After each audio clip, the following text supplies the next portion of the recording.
Day 4 for unsent letter series. आजचं letter आहे बायकोसाठी. लग्न म्हणजे फक्त प्रेम नसतं म्हणे, ते पेशन्स असतं, ॲडजस्टमेंट असतं आणि कधीकधी आज तू चहा करणार का या प्रश्नावरून होणारं छोटंसं महायुद्ध पण असतं. कारण तुला चहा बनवणं म्हणजे भयंकर जीवावर येतं, कारण तू कधी चहा पिलाच नाहीस. पण खरं सांगू, लग्नाला आता 2 वर्षाच्या वर झालेत आणि अजूनही एक गोष्ट नेहमी जाणवते, तुझ्यासोबत आयुष्य शांत वाटतं. तू खूप प्रॅक्टिकल आहेस, पॅनिक कमी करतेस आणि सॉल्युशन जास्त शोधतेस.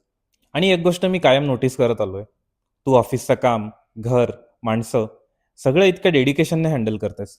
कधी कधी वाटतं, हे सगळं तू इतक्या शांतपणे कसं मॅनेज करतेस. राग आला तरी लगेच रिॲक्शन देत नाहीस, तू शांत राहतेस आणि मग थोड्या वेळाने येऊन म्हणतेस, आपण दोघं मिळून करूया ना सगळं. आणि ऑनेस्टली ही एक लाईन खूप पीस देते. कधी कधी माझा दिवस खराब असतो, मी शांत बसलेलो असतो, तू जवळ येऊन फक्त विचारतेस, कसा गेला दिवस. बस तेवढंच पुरेसं असतं. एक गोष्ट कदाचित मी तुला डिरेक्टली कधी सांगितली नाही, पण मला तुझा खूप अभिमान वाटतो. आणि तू आमच्या सगळ्यांच्या आयुष्याचा इतका महत्वाचा भाग झाली आहेस, की आता तुझ्याशिवाय घर इनकम्प्लीट वाटतं.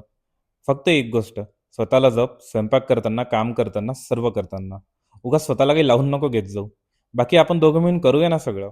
हा व्हिडिओ तुमच्या पार्टनरला नक्की पाठवा आणि त्यांना कळवा की तुम्ही त्यांच्यावर किती प्रेम करता.